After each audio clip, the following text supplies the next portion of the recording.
Thank you for coming to the Nashua Public Library for our first in-person candidate forum in 4 years. We're glad that you're here. My name is Holly, and I'm the Assistant Librarian of Programming and Marketing. Tonight, we will hear from the Aldermen at-large candidates in Nashua. For the next 2 Thursdays, we'll be holding additional forums. Next week, we'll hold a forum for the ward candidates for Aldermen, and the following week, the Board of Education.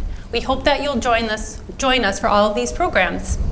Thank you to the League of Women Voters of New Hampshire, our partners in this nonpartisan event. And thank you to Nashua Public Television for live streaming and recording tonight's program. You'll be able to watch the recording on Channel 6 on Comcast or BRB TV Live tomorrow. Now let's welcome David Alcox, tonight's moderator. No, thank you. For those who applauded, you're my only friends. Thank you so much. My name is Dave Alcox. I'm honored to be part of tonight's forum. There's an august body of members that are sitting before you. I am a past resident, a 25-year resident of Nashua, New Hampshire. Grew up here most of my life. Got married in 1990 and moved to Milford, New Hampshire, where I was an educator for a number of years and have just recently retired. I was asked to moderate tonight's affair, and I would like to thank the Nonpartisan League of Women Voters to having me. As you know, this is an informed and active participation of citizens in the community, with you all being here. You could obviously be at home getting ready for Thursday night football with the Kansas City Chiefs, but in Travis Kelce and Taylor Swift. But why would you do that when you could be with these wonderful people here listening to what will make this town better? So I applaud you, because this is what civic virtue is all about. When Alexis de Tocqueville wrote, yes, please, give yourself applause. When Alexis de Tocqueville wrote Democracy in America, and he traveled the United States in 1836 to 38, and he said the most dynamic thing about the democracy of that new fledgling country was participatory government, with people getting involved. And obviously this is where you're going to see that here, and this is you coming out to listen to what they have to say. I do also want to thank the Nashua Public Library for this event, and this will actually be on Channel 6 within the next 24 hours. So certainly if you miss anything here, you'll be able to pick it up there. I just want to go over a couple of the ground rules, if you would. I've already informed the candidates that I do teach a civility and politics class up at UNH Manchester, and I don't want any bad examples that I can use in class. So we've made a pact that this is going to be a great opportunity for you to hear all their great points, and we're going to have a very positive discussion tonight in a conversation. The candidates will basically have a minute for opening remarks. In general, they'll have about a minute to answer the questions. If there are some questions that warrant a little bit longer, we'll obviously play a little bit with that time. A Greater Nashua League member voter who will, there we go, we'll hold up the time limits for you folks here. And at the end, and the order's going to rotate for people, and at the end they'll have a closing statement too. Questions, and I have a whole group of questions up here. If you would like a question, you can submit them in writing, and we have Gwen and her 2 daughters who are actively around to pick up any questions that you may have for them, and we'll try to get them in. And certainly, you know, I mean, you can be very happy with many answers and so on, but we can hold our applause to the end if you'd like. You know, that way it'll give more people time to talk. So on that, we're going to hear tonight from our 4 candidates. I'll have them introduce themselves and give a minute opening, and then I will go from there. So let's start with Ben, if we can. All right. Well, first of all, thank you all for being here. I want to thank the League of Women Voters, the library, and this is a wonderful opportunity for everyone to come out and meet the candidates this evening. I have been an alderman at large since 2008, and we've seen a lot of changes in Nashua since then, and I think mostly for the good. You see an uptick in business downtown with the new Performing Arts Center. I think that's only going to increase, as well as new residences, new schools. Basically, we are investing in Nashua and I look forward to hopefully getting your vote to continue to do that over the next 4 years. Thank you. Thank you, Michael. Good evening. I'm Michael O'Brien, and I too would like to thank the League of Women Voters for hosting this event, and you, David, for moderating. A little bit about myself. I have lived in Nashua for close to 50 years. Prior to my employment I did 35 years on the fire department. I have seen the good, the bad, and the ugly, what works and what doesn't work within the city. I am also currently a state rep, a position which I have done for 16 years. I substituted teaching for 7 years, mostly at Fairgrounds Junior High. And so I have I think what I can offer is a complete understanding. And then also too, I think my time in the fire service has taught me the dedication. So as you sit there and you look for somebody in the future that will be dedicated and to do the job, I am prepared to do so. I have been an alderman for, this is my 2nd term, and with your help, I hope to do my 3rd. Thank you very much. Sean? Hi everybody, my name is Sean Rogers. I'm one of the local docs in town here, and I don't have any political experience. I'm a pretty shy person. I don't like being in front of cameras. I'm new in front of crowds, so it's all brand new to me. But the reason that I'm running is because, you know, I just can't stand the state that America's in right now. It's really just awful. It's heartbreaking to me, where everybody hates each other. And you know, I think it's not just at the federal level where it's the worst, but it's trickled all the way down to the family level. And I think if we, you know, from working so many years in the hospital, I know that the problem is, one of the biggest problems is having people, you know, shutting our opponents down, turning them off, not listening to them. If you can just take the time to listen to one another, I think we can usually find a way to help each other. And even if you can't, then just you've helped that person unburden themselves and given them voice and relieved a lot of the frustrations that we feel. So that's why I'm running. Thank you. Lori? Thank you. I appreciate the opportunity. Thank you to the League of Women Voters, to the Nashua Public Library, to you, Mr. Elcox, for moderating. I am an incumbent. I have been on the Board of Aldermen for 24 years. I am currently serving as the president of the board. I started in Ward 7. I was the Ward 7 alderman for 4 terms. During that time, we got all the parks renovated in Ward 7, and then I lost my seat. I was off the board for 2 years to Dick Flynn, and then I came back and ran at large, and here I am. I'm still here. Okay. Fantastic. Thank you so much for your introductions. So, Lori, this is the only time I'm going to single you out if I can. There's a number of people sitting in the audience, and some of them are too afraid to say, gee, what is a Board of Aldermen at-large position? So if you could just give us a quick overview of what does it mean to be an alderman at large, and how does that differ from the regular alderman position? Thank you for that question. There are 6 aldermen at large who serve the whole city. And then we have 9 wards. Each ward has their own alderman. So the board is made up of 15 aldermen. And the ward aldermen are up every 2 years for re-election.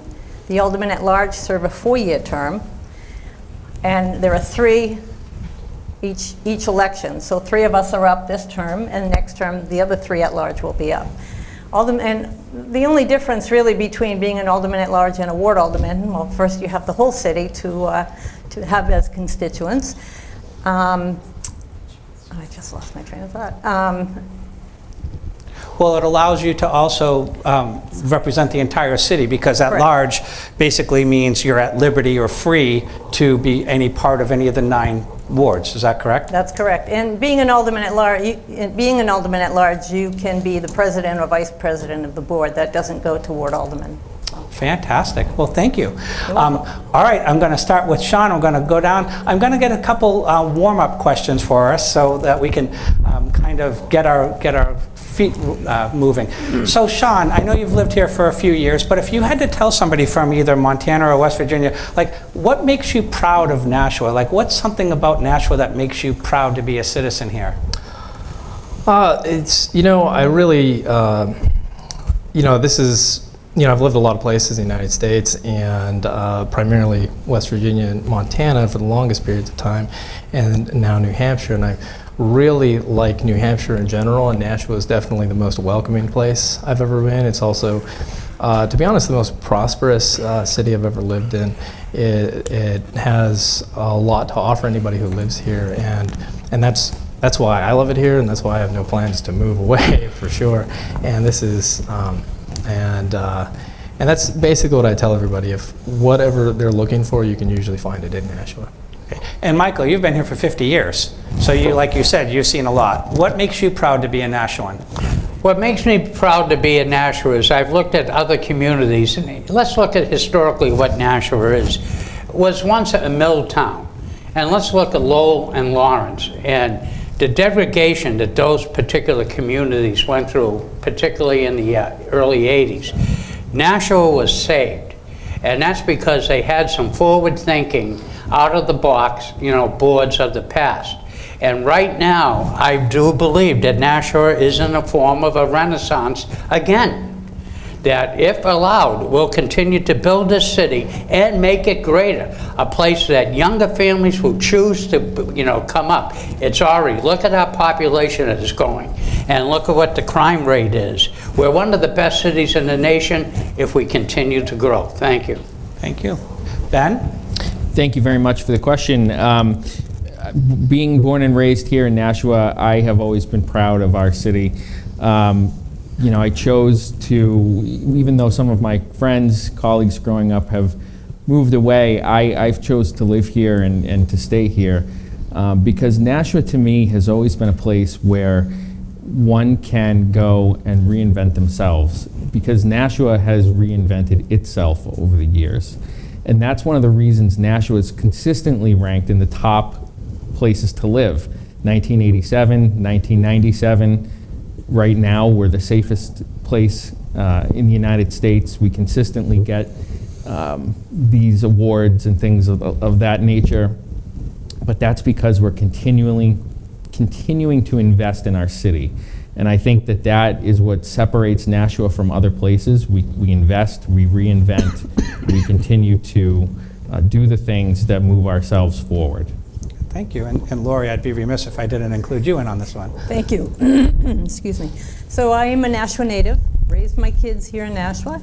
All of them went through Nashua Public Schools. I'm very proud to say I have 3 successful children, and 2 of my grandchildren have gone through the Nashua Public Schools. So I've lived here my whole life. I've seen it grow, I've seen it change, and I welcome that. And I will continue to welcome that, because Nashua's a great city. We're safe, we look out for our families and each other, and I think that's what is important for the quality of life here. Excellent. These next 3 questions, which I'm going to actually start with Michael, will go to Michael, Ben, and Lori, and then I'll rephrase mine for Sean. Obviously, the 3 of you, Michael, Ben, and Lori, are incumbents. Mm-hmm. When you were getting when you ran the first time and got elected and so on, do you feel the things that you were advocating for when you were running have been met, or are there other things that are still unfinished in your current term? Some of the things, like when I first started, one thing that I noticed, being a firefighter, one thing we studied is building construction. And looking at some of the buildings that Nashua has built in the past, we do a good job in building, but do we do a good job in maintaining? There's no particular awards that are passed out for doing, the type of things. We all paint our houses after a period of time to keep the value up. But yet we have right now 2 parking garages that are in some form of disrepair, and we are now paying attention to those like items. And therefore, we can repair them and get them fixed before they, become catastrophic. And that goes through, I'm very proud with the work I did with the Board of Public Works building that was built, and combining all of the services into one building. Very efficient, so that's working out well. And it's at the landfill, so please stop by and check it out. Okay. And Ben, have you met your goals, or are there others? Yes, and I'm very proud of the things that we've accomplished. I was first elected in 2007, and Nashua downtown was very different back then. You had a lot of empty, vacant storefronts, and one of the things that we worked on very hard was to reinvent downtown. If you look at it today, the vacancy rate is nowhere near what it was then. You have very successful businesses and restaurants. We have the new Performing Arts Center, which actually was a goal of mine back in 2007. And in addition to those things, just in general, making government be more transparent, more open, we've definitely done that over the years. I think that it's a record that we can be proud of, and I stand behind my record on the Board of Aldermen. Lori. Thank you. One of the things that I feel most proud of is being part of, or being the liaison to the Nashua Housing and Redevelopment Authority. Housing is such an issue right now, and not just in Nashua, but statewide, nationwide. I am very proud of the fact that the Housing Authority took the steps to redevelop the Bronstein apartments, because it went from 48 low-income apartments to 210 apartments. They're also looking to do the same thing at Maynard Homes, which will go from 100 apartments to over 500 apartments. It is so well needed in this community, and I'm proud to say that I've been attending all their meetings. I worked there too for about 10 years, so I'm proud to have been a part of all that, and still proud to be part of at least being the liaison and attending their meetings and supporting whatever they need to get done in the city. I also am very proud of what we did many years ago when we purchased Pennachuck Water. Our water company was at risk of being bought by a company in France, and I guess I need to end there. Okay. Thank you. Let's end with the French. Obviously, Sean, my question is going to be altered a little with you, and motivation, the motivation as a newcomer to be on the board. Yeah, I mean, like I said in my opening statement, there's been some controversial decisions in the city government, as well as the state level and the federal level, but the thing that I feel myself, and as well as the things that I hear from people when I go door to door, is they just feel like they're not being heard, and they feel like they never get a response from City Hall, even when it's relatively simple things. I know that, I've gone to Board of Aldermen meetings and spoken. I don't feel heard when that happens. I don't feel, I just feel like there's not enough attention given to opposition to certain things so that people can try to learn something from one another. But speaking in general, I do think that Nashua does a lot of things really well, but that's my main concern. I think city politics should be relatively boring. I don't think it should be controversial. I don't think people should be feeling frustrated and feeling like they hate City Hall. I don't think so. I think they should just not think about it for the most part, because because things are run very well. That would be my goal. Fantastic. I do have a fifth. We obviously know that there's a fifth candidate, Alex Como, who couldn't be here tonight. And I was holding an opportunity to find out when would be the best to read a letter that he has provided.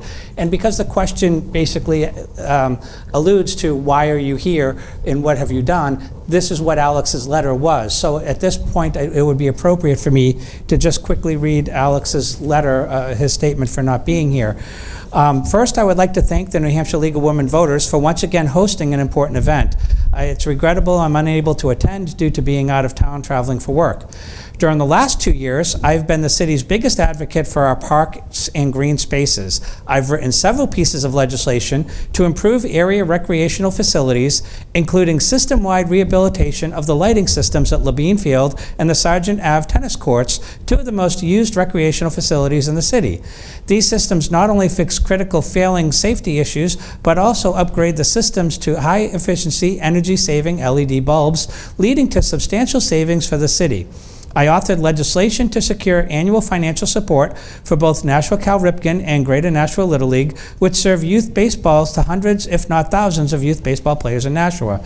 I've supported the complete overhaul of the playgrounds at Fields Grove and St. Andrews Park, and I've sponsored and voted for many pieces of legislation to make sure the Parks and Recreation as a department is properly staffed and funded and has the supplies and equipment they need to make sure that our parks and green spaces stay beautiful and highly utilized.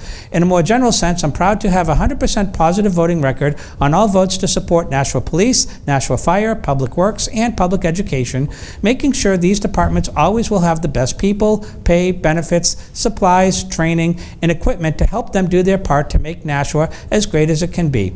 I was elected to represent Ward 6 in 2021 and am currently and almost through serving a 2-year term. I decided to run for Alderman at large because I believe turnover on a municipal board like this is a very important thing. I think it is important for new voices to come in and offer fresh perspectives. By becoming Alderman at large, I opened the door for someone with new ideas to backfill in behind Ward 6 and the cycle can continue. I've heard countless times throughout my 2-year term as Ward 6 Alderman from people from every other ward in the city who have come to me with their concerns. I've heard from so many people, I wish you were my Alderman, so I decided to do it. To become everyone's Alderman, that's why I made my slogan, for all of Nashua. If elected, I will continue to be an advocate for our city's parks and green spaces. I will continue to make sure our fire, police, education, and public works departments remain the best in the state by ensuring that they are properly staffed, trained, and funded, and equipped. I will be a careful steward of the taxpayers' money by making sure that the city is always and only spending responsibly. I will do everything in my power to make sure that the city we live in works for us by delivering an outstanding quality of life so that the living here is as enjoyable as possible for all of Nashua. Sincerely, Alderman Alex Como. So that was Alex's letter. Unfortunately, he could not be here tonight. Okay, so let's get into some of the things that he has also addressed. One of the questions is, how do you plan on improving or continuing to improve the downtown to make it more inviting for locals and visitors alike? And I guess, Ben, we'll shift it over to you and wrap around. Sure. So I think one of the things we need to do is continue to support our downtown businesses and continue to support the Performing Arts Center. When I first got elected, as I mentioned, downtown was a very different place. Now we have done things. One of the things we've done is created a funding mechanism through parking meter revenue to basically revitalize downtown and to create a fund that we can put the money back in that's paid for by the people who go downtown and not the taxpayer. So that's been a very successful endeavor that I think we need to relook at in the future and see how we can continue that and what we can do to make that program better. The other thing is we have to continue to invest in making sure that we have places where people can live downtown, because the more people that live in downtown, and there's going to be a better economic advantage for the businesses that are down there. So we've done that on School Street, we've done that in some of the Franklin Street apartments, and I want to continue doing that elsewhere. Thank you. Fantastic. Gloria, would you like to follow? Sure. I am really proud of our downtown. I remember as a kid growing up here and coming to the library. It wasn't this library. It was the one on Library Hill. And that's a very special building to me because as a kid, that was the first place I went and took out books. We have a pretty fantastic downtown. I think we need to continue to invest in the infrastructure downtown as well. We have a couple of parking garages that need some love. And we need to make sure that people can get to where they're going, people can park and go to the theater, go out for dinner and not have, you know, a ticket when they get out. But there are a lot of things we can do to help our downtown businesses, and I'd like to see them step up a little bit more as well and be involved in what goes on downtown. So. Perfect. Sean? Yeah, I think a lot of those responses that we heard so far are very reasonable. You know, and I've heard other things like making sure it's more walkable, more bikeable, and you know, business friendly is great. I don't necessarily agree with increasing spending as far as you know, making more things like the Performing Arts Center. It's very expensive. If you've looked at the things that they all have to offer. A lot of it is like cover bands and other things that I don't think are necessarily worth $26 million and counting, or $21 million and counting. But I think that's great. One thing though that I heard from a new person who came to Nashua says they think the downtown is beautiful, and then an old hand, somebody who's been here for a while, said, yeah, till the crackheads come out. And so that's extremely concerning to me, raising a family. And I think that shows that there might be some cracks in the system, because I used to live in what was previously Morgantown, West Virginia, rated as the #1 safest city in the country, and that dropped precipitously in the next year or two. And I think that we need to make sure that we can maintain our reputation as the safest city. Fantastic. Michael? Well, I would like to say I might be echoing what some of my fellow incumbents have said previously, but I support the Arts Center. I think it has made a great focal point within the downtown. The wife and I have gone to several events at it. It is beautiful, money well spent. Plus, it opens up the opportunity for more businesses to come into this community. Let's face it, I remember Nashua when they rolled up the sidewalks on Main Street, except for one night and one night only, and that was Thursday night, when you meet at Miller's, because that was the pay night. But those days are gone. But look at some of the businesses that come in. Yes, some businesses will change because of that, but it's getting the economy. And don't let anybody tell you here that the money won't come back to us, because every plate that is served in this city, you pay a New Hampshire meals tax on it. That goes back to the state of New Hampshire, gets generated, and comes back to the city of Nashua. Nashua is a big supporter of the state. We do get some monies from the state. Do we get enough? No. But that's another discussion for my next bit. Thank you. Okay. Speaking of new businesses, I'd like to direct our attention to the Pheasant Lane Mall. And currently there's chatter about putting a casino in the former Sears building. And I was wondering about thoughts on what you thought. And we'll start with Lori and go down the line. Thank you. Malls, as we know them today, are fading away. They're not holding up well. They're not attracting the same businesses that they did when they first opened. You take a look at Tuscan Village over in Salem that has a lot of single stores and a lot of offerings for people. It's really a good model for something down South Nashua. As far as the casino goes, people are going to gamble on High Street. They're going to gamble on Gusabelle Ave up at the Nashua Mall. They gamble every time they go into a corner store and buy a lottery ticket. So I don't really have a problem with a casino going into the Pheasant Lane Mall. Okay. And I think it might even help the business down there. Sure.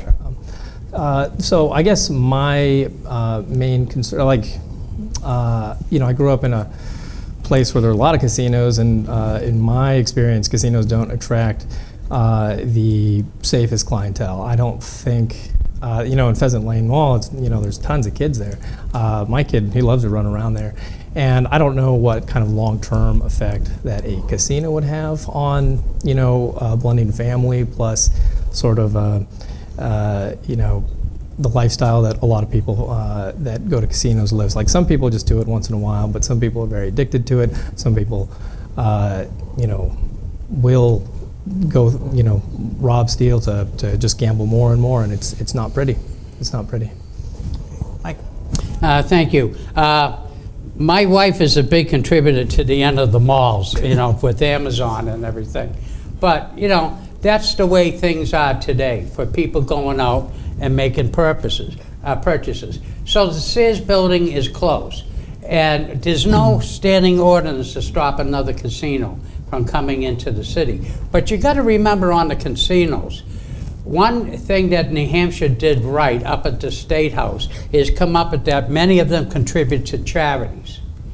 Monies that would not come back to the community any other way. We don't have that type of budget to be frugal and conscious to the taxpayers. We're very thankful to some of these casinos. Some of these for nonprofits, for charity organizations, are making a lot of money going to good works that they do within their community. So it has been an asset. And one more, let's see how it comes to bear. And Thank just you. in an effort of full disclosure, you're a state representative, so Yes. you see taxation at both the state and the municipal level. Correct. Okay. Correct. Ben? Thank you. So the planning board made the decision to allow the casino in the mall, and I think we have to respect that decision. The mall certainly has actually fared better than most malls in the United States, and that's because of its proximity to Massachusetts. And so it has served well because of its location, but I think it needs to reinvent itself. So it needed something like a casino, or maybe if they had decided that they wanted to put residences or something like that in there. I support the mall diversifying. I think that's a good idea. I think we don't want a big, giant, empty building at the end of the city. So I support their efforts in trying to revamp the mall, and I wish them well in their success. Okay. Let's move on to taxes. We have a question from the audience that taxes in the last 3 years for property taxes have gone up about 25% in the city of Nashua. What can we do to try to reduce the burden to these taxpayers? And Sean, I just in order, you'd be the first one up on this one. And I know you've probably been the person here who's moved the least amount of years, but what would be your vision on trying to reduce taxation and property taxes? Oh, well, spend less is the short answer. And you really have to be wise about what you end up spending money on. It seems like some people who are in politics will just bite at everything. I was at a Board of Aldermen meeting once, and they were talking about, now they weren't proposing it formally, but they were talking about in the future about replacing the entire fleet of fire trucks with electric vehicles. And while that might be something interesting in the future, I don't think that's something that we should bite at, because untested technology in a critical situation, that's not a good combination. And so you have to be wise in how you choose things, I think. Okay. Mike? Yes, currently right now, I want the residents to realize that the price of real estate in Nashua is on a bubble. It's at the highest it has ever been. And the thing is, right at that particular time, the state demanded that they come in and do a reevaluation. If it was us as incumbents, and I'm sure I speak for them, we would probably chose to defer that, because you don't come up when something is inflated at that high and do that type of reevaluation. So this was state mandated. But to come down and look at it, I think what we could do is to spend wisely. But let's also keep in mind, if the spending cap was in business today, Nashua, our spending last year in the budget was 14% lower than the spending cap. If that is not being frugal, understand, our job as aldermen is produce a quality of life for our residents, a good quality of life. And I think we're doing that. Thank you. All right, well, thank you. Well, Nashua was ranked as the third best run city in the United States. And it has been continually ranked high in that category over the last 5 and 6 years. So one of the things that we do is invest our surplus money back in to buy down the tax rate every year. And so by doing that, for example, this year, it is estimated that taxes are only going to go up 2%. So that is a very good thing. That's a good thing, especially in a year where there's a lot of inflation and people are hurting. I think what you need to do is to continue to do what we've been doing, which is when times are good, you can spend a little bit more, and when times are difficult, like they are now, you put more back to the taxpayer and you relieve them of the tax burden. And if we continue to do that, we're going to continue to be ranked as one of the best run cities in the country. Laurie? Thank you. Good question. Our taxes have been raised due to the state of New Hampshire. The state of New Hampshire made a promise to the city that they would take care of the pensions. I think 35 million, Yeah, if I'm not wrong. 35%. And 35%. 35% of the pension. And that was millions of dollars. And over the last 10 years, it's gone. The money's gone. They just don't. They went to zero, correct. Yeah. So between that and the revaluation, the state has really raised our taxes. It has not been the Board of Aldermen. So I just want people to know that. When we look at some of the issues that Nashua might have, one of the issues that pops up is homelessness. And we're starting to see that with the encampment at Crown Hill and so on like that. What are your thoughts, and I'll start with Michael, what are your are there short-term and long-term ideals that might be put in place to try to create a solution? Well, Nashua definitely needs some more affordable housing, but I'm going to put the question out there to you, the taxpayers. Define what is affordable. What's affordable to me may not be affordable to some of the people that are living in a tent. Who wants to live in a tent in December or January? Nobody here does. And unfortunately, we do have people. So we need to be Christian and to be compassionate to these particular people. They have a requirement of a need of services. Some of it is drug, but also some of it is because of mental incapacity and different other issues that are going on. The problem is huge. To say that I have the solution, that also means I have tomorrow's Powerball number. I don't. But the thing is, we need to work on it, have an open mind, and I will have that open mind to come and see and try to get more affordable housing into the city. Thank you. Ben, any short-term or long-term ideals? Well, one of the things we've done is put $10 million aside for an affordable housing trust fund, and to help get more projects in place where we can have people live in an income-based property. I think one of the other things that we can do as a community is not demonize those that are homeless. They're not crackheads, they're homeless people. They don't have a home. And when they go out and they're asking for change on Main Street, you can only put yourselves in their shoes and ask, imagine what it would be like to be them. I think that is I'm a Catholic, and I believe that you go out and you help your fellow man. And I think that the city needs to reach out to some of the charities, some of the social workers, and do more of that. Do I have all the answers? No, I don't. So I'm willing to listen, but I think the first thing we can do is at least not demonize those that are out there. Okay, Lori? Thank you. Housing is one of my most important priorities. Like I said, I worked for the Nashua Housing and Redevelopment Authority for 10 years. It's so important in order to stabilize people who are homeless is to get them a home before that you can provide them services. Housing first is a model that works. And working with the commissioners of the Housing Authority, as I said, there are 210 units that are opening next week.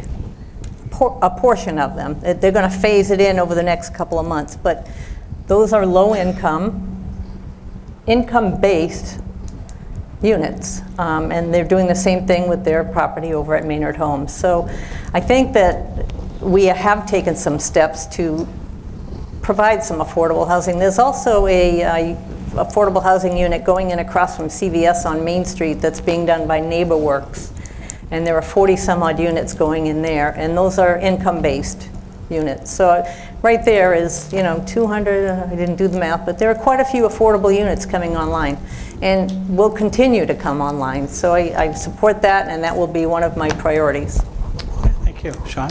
So the thing about tent cities is they tend to be permanent, and also homeless people do follow resources. My father, he runs a homeless shelter in Colorado, and they doubled the size of it, and homeless people traveled over 600 miles sometimes to be in his homeless shelter. they will follow those resources, and as long as those resources are there, they won't be going anywhere. And so I think, and also another point is that affordable housing only helps a small minority of homeless people. Substance abuse, people who are homeless, more than 50% of them are affected by substance abuse, more than 50% are affected by treatment-resistant schizophrenia and other psychiatric diseases. And so the best bang for your buck is going to be expanding the resources for mental illness and substance abuse. Okay. Sean, if you don't mind, I'd like you to start with the next question as well, because the next question is, how can Nashua support the growth of the mental health workforce? And I figured this may be right up your alley. Well, it is, there has to be a lot of resources put into it, but not just governmental resources. So, but that does have to be a large part of it. So, because what is needed for our different situations for different diseases, basically, is what I'm trying to say. So, for addiction diseases, you know, inpatient rehab and focused long-term care is extremely important. And then for psychiatric diseases, sometimes inpatient is needed, but also a lot of outpatient intensive things. And so you have to, you know, attract a lot of healthcare providers, a lot of social workers, a lot of those sorts of people who do, you know, who can do the day-to-day work and keep these people sort of in the loop is what you have to do. Okay, and I'm actually going to go this way because you've had quite a few years at the Nashua Children's Association. So you would also be a great resource. Thank you. That is a good question, too. Mental health is pervasive. I mean, there are probably people in this room who have some mental health issues. You can't see it, you can't feel it, it is what it is. I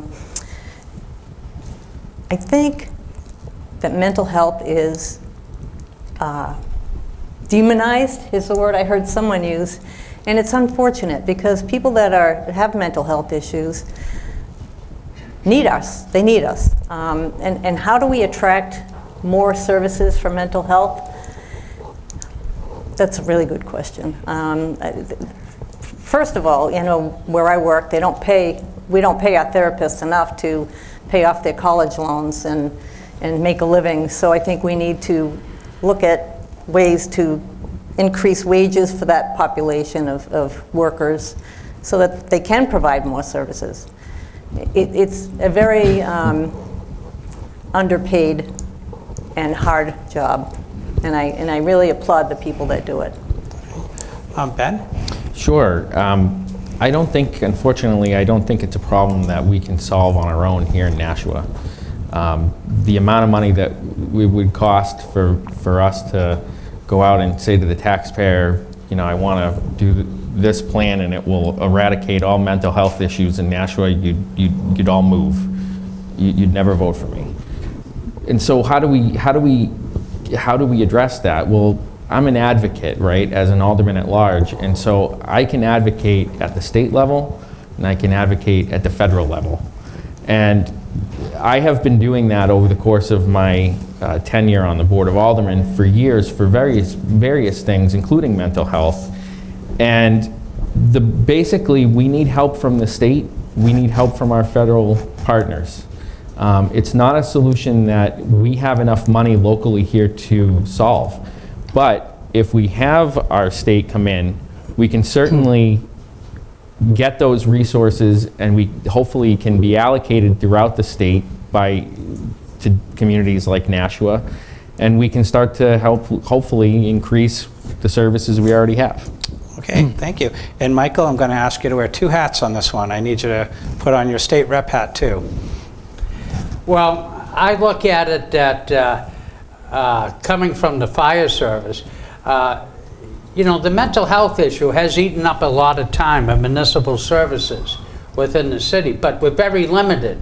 They can offer to put the people into the hospital, but the hospitals don't want them. They're tying up valuable space for the emergency. So what is the solution? I don't think the solution is here in the city of Nashua, nor do I really think it's in the state, although the state should be a partner to help out. I'm not letting them off the hook. But the thing is, it's within our congressional delegation to get the rest of the country to wake up. Why is America treating its people like a third world country and cannot have, health care for everybody? And that includes good, viable mental health program that can control this type of situation. I guarantee if we had that, you look at Europe, you look at Canada, it's not that big of a deal, not like it is here in America.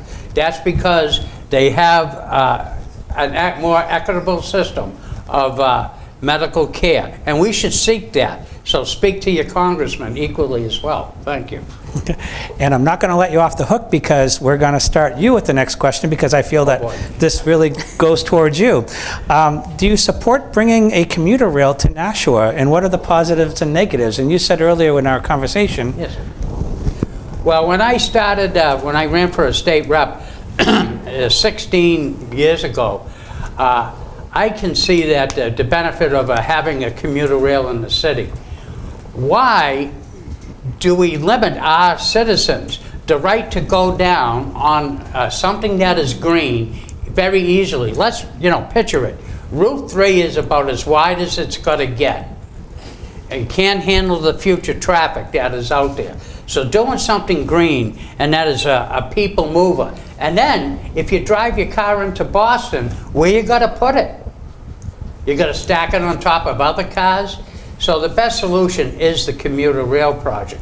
Why do we deny our citizens the right to go down into Boston and earn the Boston marketable wage and bring that money back and spend it here in our community to help us all out? That seems to be the better economic, and it will work, in my personal opinion. But try to sell the souls up there in Concord, it falls upon deaf ears. They're more worried in some places of the state about their cows than they are about the people of Nashua. Well, cows have feelings too. Sean, would you like to?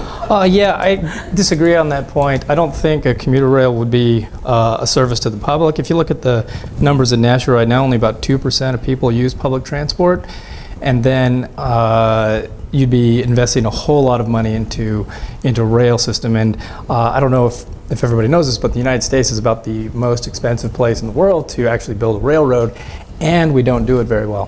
The Boston Green Line extension is an example, being the most expensive rail line I think ever made at $600 million per mile.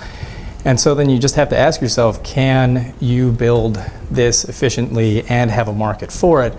And I don't think the answer is yes, unfortunately. We're not Japan. We don't have railroads everywhere because of the urban density. We don't have increased urban density to make it worthwhile. And we won't have trains running every 2 or 3 minutes on time every day of the year. It's not going to happen, I don't think. Okay, Lori, your thoughts? I do support commuter rail. I think it would be a boon for this community. I think that people that live here would commute down. People that live there would come up here. I just think it's important to get cars off the road. I mean, it's not very green, all the cars you see going down Route 3 every day. So I think commuter rail is not only attractive to a lot of people, but I think studies say that the ridership would be there for to support the commuter rail. So I definitely support it. Okay, Ben?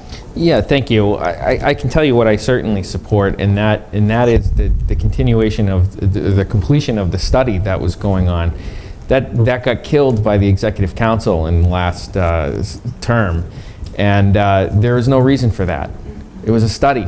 How are we supposed to know if this thing is going to be viable or not? I know what came out in the Union Leader, but the thing is that you need to have a viable study done on this, and it's not completed yet.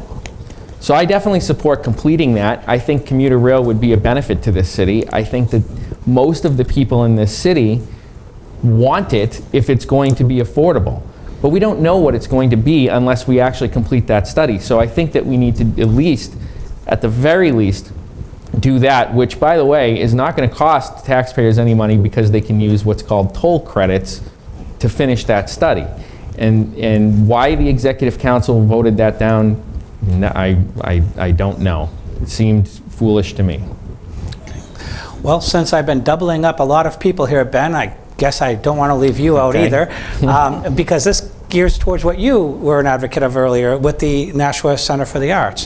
One of the questions is, do you see other opportunities to repurpose any other buildings, or should we focus and look at other buildings to maybe try to repurpose them to further improve our quality of life? Sure. Thank you for that question. Yeah, I think Nashua has a lot of opportunities to repurpose different, not only buildings, but properties. One of them is going to be what are we going to do with the Elm Street Middle School? And I think that is a community discussion that we're going to need to have coming up. I don't know. There's a lot of different ideas out there. I'm willing to look at them and see. One of the other properties two of the other properties that come up are the Mohawk Tannery. That is a property that absolutely needs to be cleaned up. There's an EPA plan to do it. It's not going to cost the taxpayer any money. I think we have a win-win on that one. The other one is the Nimco property, which is in the mill yard. We have a plan going forward to redevelop that, to put housing in there. So yeah, there's a lot of opportunities to redevelop a lot of things in Nashua, and to me, that's investing in our future. That's Nashua reimagining itself, as we have always done, and I think we need to continue to do that. Great. And Lori, and can I just add, to tie in another question, so if you want another 20 seconds. The question is, what if Daniel Webster College becomes available? Would you look to buy something like that to maybe repurpose that as well? Yeah, if I could take you up on that. Yeah, that came up, that opportunity came up before, and at the time, the city was not in a position to do that, but I would certainly think that if it did come up in the future, that would be something to certainly look at. Okay, thank you, sorry. Thank you. My answer is going to be pretty much the same as Ben's. We have some buildings out there, Elm Street Middle School, for example. There's been talk about putting a sheet of ice on there and some apartments and, some green space. So I think that would be really great for that neighborhood. The Nimco building has been an eyesore for I can't tell you how many years, and to do something with that and make it taxable would be great. Mohawk Tannery, like Ben said, it's been abandoned since the 80s, I believe, and there's a project proposed for that site that would put in, I think, 500 units of housing. So I think it's a win-win for the city. We get more housing and we get that cleaned up. Before I get to Sean, sorry. So do you believe, for Elm Street Junior High, your vision on that would be to have when you said put ice, a skating rink and I don't know. Yeah, there's been some discussion with Rivier University, to add a sheet of ice there for their hockey program so they could be more competitive, and I think that would be a great idea. But that wouldn't take up the whole site. It's quite a good site, and I think that putting some housing in there would be, and leaving some green space as well, would be a good fit for that site. Perfect. Sean? Yeah, I like a lot of repurposing ideas, but I think the thing that you have to keep in mind is you have to make sure that they're cost effective, that they don't cost people too much money, and that they're not controversial.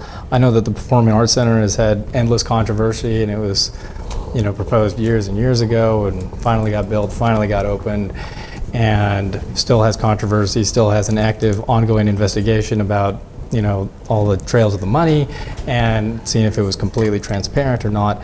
And so I think we do have to, before any ambitious projects like that, we do have to see if that one ends up being a success. And then as far as everything else, of course, you have to repurpose old, derelict places and buildings, of course. So. Okay. Michael? Yes, I believe in repurposing buildings, but keep a weather-eyed.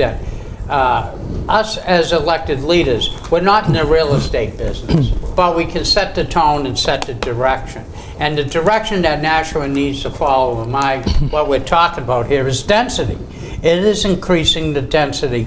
By more people moving into the city, will be more people contributing and paying taxes, thus lowering.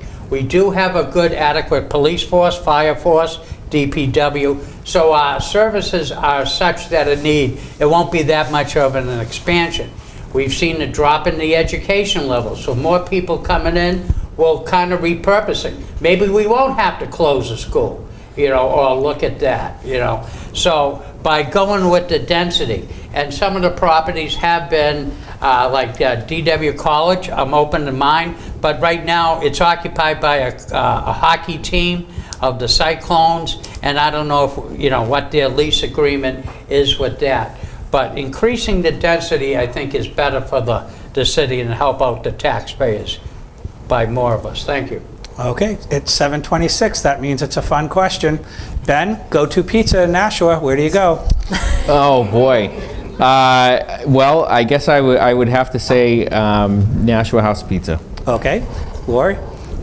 I like Giovanni's Pizza. Perfect. Sean? I apologize. I've always been kind of a lowbrow, blue-collar guy, and I just go to Pizza Hut. Yeah, Sean. The original deep dish. Michael? I support the local businesses in my community, so that would be TJ's Pizza, and I hope I get a free pie out of it. No, there's no paid advertising here. We're just, okay, another interesting question. Ben, if you were king for the day, a problem you would solve in Nashua tomorrow? Homelessness. Okay. Lori? Homelessness. Sean? I guess on homelessness, but the housing crisis. I mean, just last week we heard a lot of people who were just having to leave Nashua altogether or just find a different apartment and things like that. Just a housing crisis, I think. Okay. I have to agree with my fellow team of the homelessness right now is the center focus right now. Okay. The Chamber for Economic Development lists. We don't control it, obviously, because those are things that are beyond us. But as far as, welcoming people into it, I think we need to focus on our own culture and bringing people into our own culture. Otherwise, people tend to create their own little enclaves of different communities. And so I think that's the wisest thing, making sure resources are there so everybody speaks English is basic, and then making sure that everybody partakes in our cherished holidays and festivals. Okay, thank you. Michael? I grew up with the stories coming from the Boston area. My nana from Ireland, Irish need not apply. That is shameful, okay, to have that part of American history. And I support people. Nashua is a welcoming community, and everybody has the right to come in here. All we ask for one thing: pick up the rope and pull your load. Do your job, and therefore you have the right. And I support an alderman, that Tom Lopez. Let me give a shout out to him. He's very active within the Ward 4 community. They've worked a lot of cultural groups and shows and organizations and stuff like that. Be supportive of that. Be welcoming of them in the community. And learn a little bit of their culture, and it will expand your mind. Thank you. Yeah, thank you. Ben? Thank you. Nashua is the most diverse city in New Hampshire, and it's something that we should be very proud of.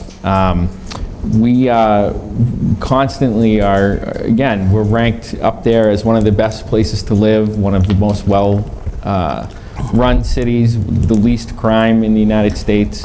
These are all things that we manage with having the most diverse population in the state. And I think that's something, to be very proud of. I'm just going to leave it with this. One of my favorite things is the First Amendment, freedom of speech.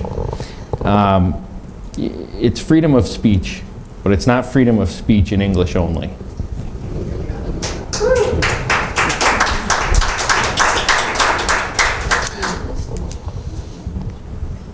Right now, just looking at a question here, one of the questions that have come up is your vision. Obviously, if elected, what would be a focus point of yours in your next term? Like, is there a particular pet project that you would like to see through fruition? Let me start with Michael. Actually, no, go ahead, Sean. If elected, is there a pet project that you would like to take hold of?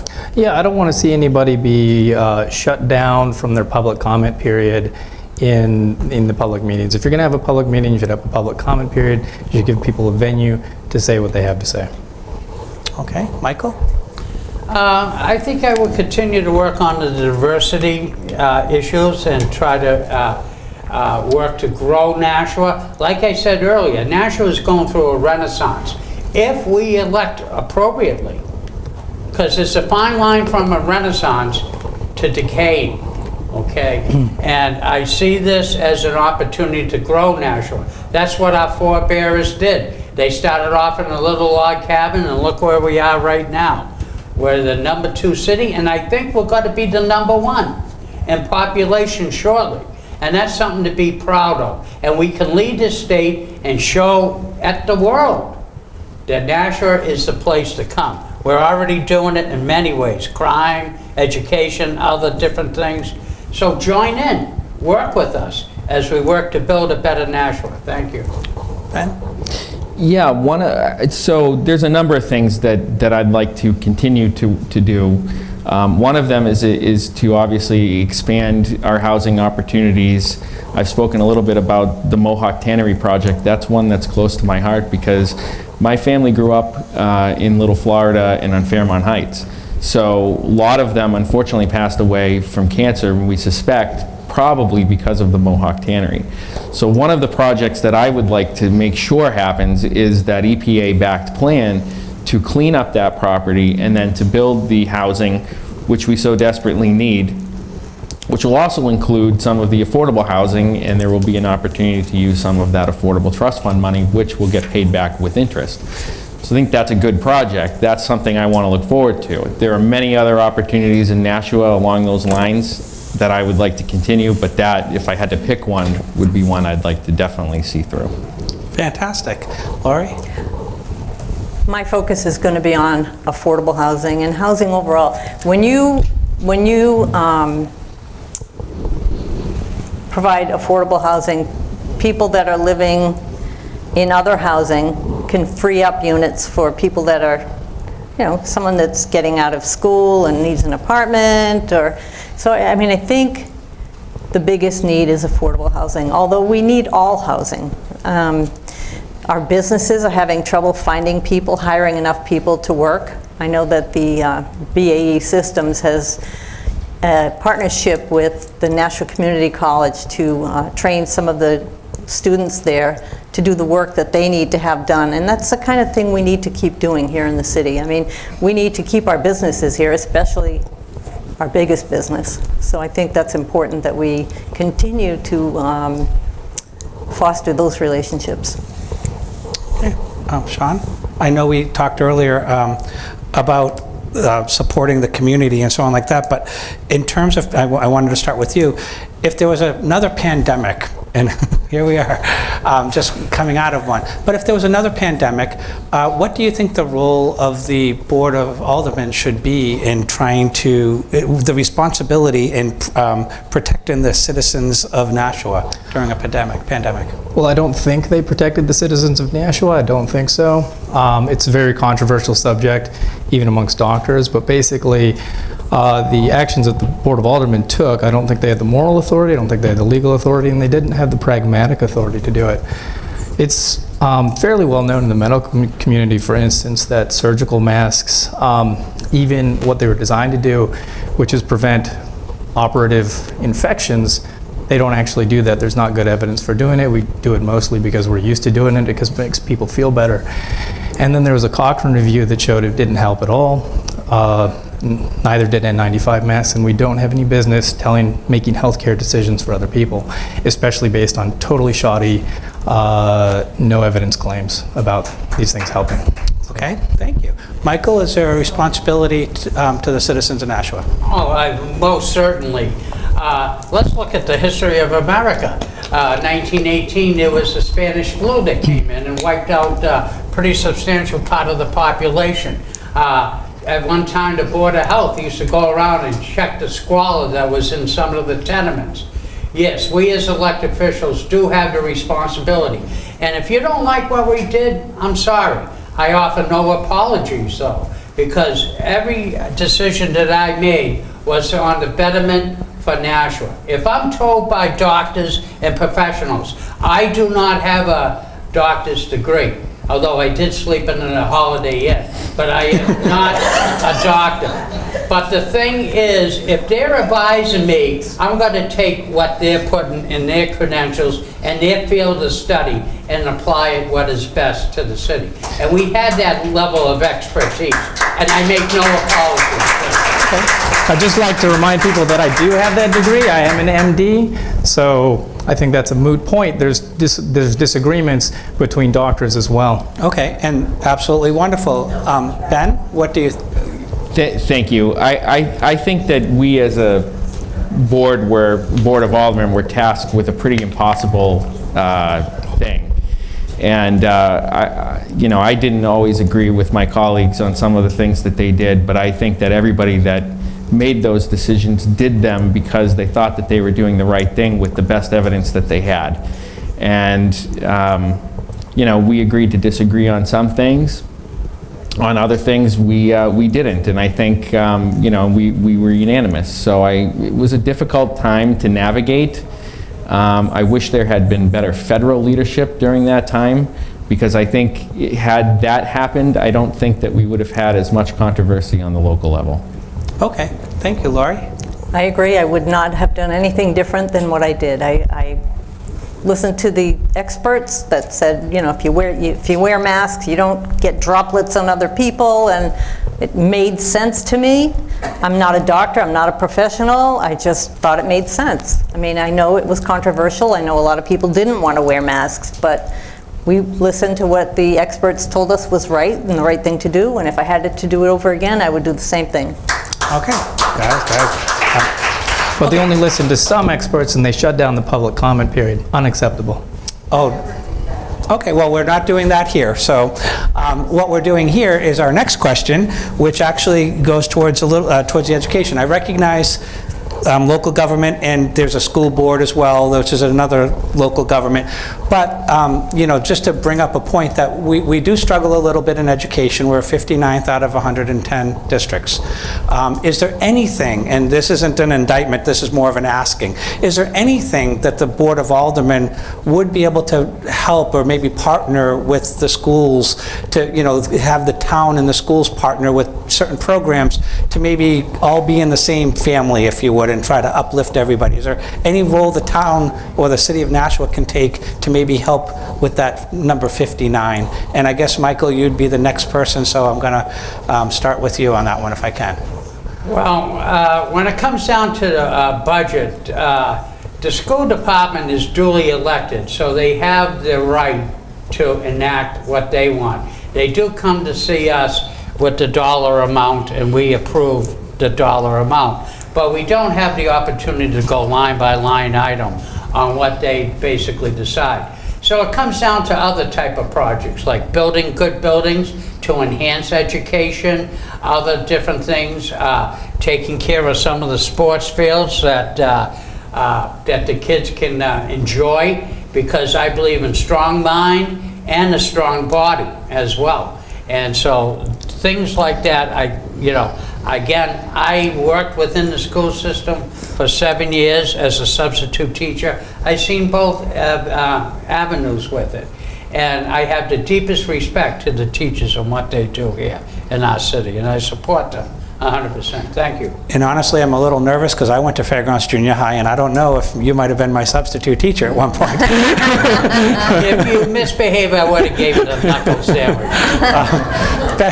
Ben, your thoughts on that, and also if you want to maybe include the Buck Meadow new, middle school, thoughts on that? Sure. Well, certainly I supported the Brian McCarthy Middle School, and I think that along the lines of what my colleague just said, the Board of Aldermen is limited in what we can do as far as curriculum or things like that. We don't get involved in those kind of decisions, but what we do... I totally see the building of the actual physical buildings being your role. Are you happy with them? I am very happy with them. Perfect. I went to Maine Dunstable myself. Sean, your thoughts? There's too many politics in school, and it's probably dragging down the test scores and just the morale of the whole thing. But I think freedom of choice is extraordinarily important, and I've always thought it was unfair that basically if you couldn't stay home and teach your kids your own way, or if you couldn't afford a private school, basically your only choice, if you didn't like what was going on in school, is to like, scream till you're red in the face at the Board of Education meetings if they let you speak there. And I think what would be best is if we take that amount of money that's allotted to a person, and then allow the parents to spend it however they want. If they want to go to St. Christopher, then go to St. Christopher. If they want to go to one of our public schools, I think that's great. And that would be my long-term dream of making our schools the best, not in the state, not in the country, but in the entire world. So more for like a school choice? Yeah. Okay, perfect. That does wrap up the amount of questions that have been handed in. It is 7:45, which is really where we were going to be at. And so at this point, I was hoping to do a closing statement from you. And as we mentioned earlier in our conversation together, if there was any other issues that I hadn't addressed that you would also like to highlight about your candidacy, this would be an appropriate time to do it. At the beginning, I started with Ben and we worked our way down. Lori, I'm going to start your way and go down towards Ben. Well, thank you again for putting on the forum. Appreciation to the League of Women Voters and the National Public Library. We have a lot of work to do to continue providing the level of services that our residents deserve. Our past record of progress includes reducing our electric rates on the supply side by 22%. I serve on the Electric Aggregation Committee, part of our sustainability department. I'm proud of that. Proud that we got some reduction and relief to our ratepayers. The other thing I'm really proud of is the financial health of our city remains very solid. We get AAA bond ratings by more than one agency, and that helps the taxpayer because we get more favorable rates when we need to bond school projects and other things like that. The other thing, Nashua being recognized as being the best run city, I'm proud of that. Being the #1 safest city, I've been very supportive of our police and our fire, and I will continue to do so because I think they are very important. And I'm going to wrap up. I hope to have your support next month. Thank you. Sean? So in these fractious times, I think one of the highest virtues a person can have is moderation. And by moderation, I don't mean somebody who is afraid to take a stand on something. I don't mean somebody who just has lukewarm opinions on things. What I mean is somebody who doesn't just hear what they want to hear, doesn't just listen to who they want to listen to, but honestly takes in the wisdom from the entire crowd, because nobody has all the answers, and we only gain wisdom from listening to each other and allowing other people to speak. And I think if we were able to do that, we could calm the seething, churning masses of frustrated people out there and draw out their wisdom, and we'd have as good a chance as anybody of making our section of the world a little bit of a better place to live, despite all of the sound and the fury that's raging everywhere we hear. So I do hope that you will consider me for Alderman at Large on Election Day, and thank you kindly for coming. Thank you. And Michael, I would be remiss if I didn't comment on how nice of a tie you have as well. I love yours. No, I love your tie. So please, if you'd like to have your statement. Yes, I would like to first thank you, David, for your moderation, and Holly for being one of the hosts, and of course the League of Women Voters for having us. Again, I don't want to rehash myself, but Nashua's on, like I say, what I call the Renaissance. This election is very important. You can go back to the days of the tax cap. Well, look at Main Street and look at the problems in Main Street, and look how much money we have spent in paving and violating the roads. How do you do that with a tax cap? Very difficult. Not saying it can't be done, but it makes it very difficult.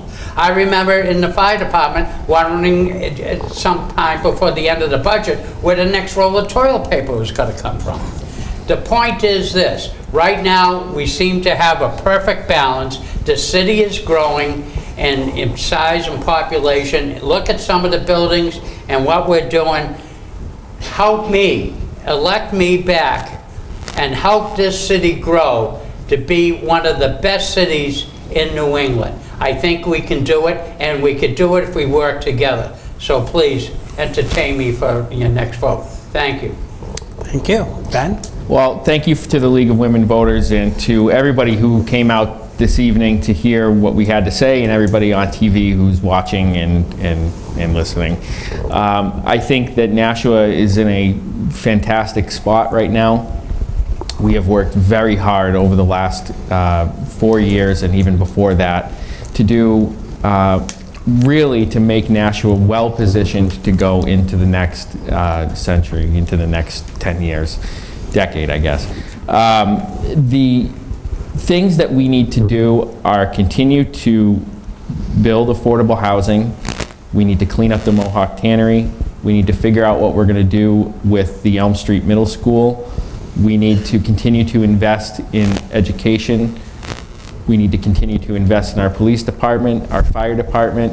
We need to make sure that we continue to stay on top of being the #1 safest city in the country, the best run city in the country. We need to get there.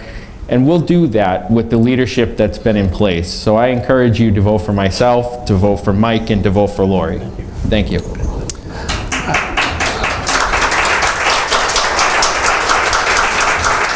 And in closing, I know I had joked earlier about the Kansas City football game tonight, but I also want to address that you, as part of a participatory group, you have 4 candidates up here and a letter from Alex Como of 5 people who are very committed to public service. And obviously, let's face it, public service in today's day and age is a very contentious thing. Social media has made everybody easily a target because it's a lot easier to be a keyboard warrior than to have a face-to-face conversation. So I think it's really appropriate that we recognize that you have 5 people in the town of Nashua that are willing to take forward and take a step forward to be part of your community and to try to better it. So regardless of where the elections fall, I just want to give credit to all 5 of you for doing what you're doing. It's people like you that we need to take that step forward to want to make a difference in Nashua. And hopefully in the last 90 minutes, you've heard a lot of things, about their positions that will help you decide. So thank you, candidates, for coming out tonight on a Thursday night. And thank you, supporters that came to the library and had to pay the parking meter for the hour to get here. But thank you so much for being part of tonight's discussion. Now, mind you, next Thursday we'll be doing this as well for other candidates. So if you didn't have enough of this and you want to come back for more, next Thursday we will be doing this again with other candidates. So thank you, people, and thank you, candidates. Thank you.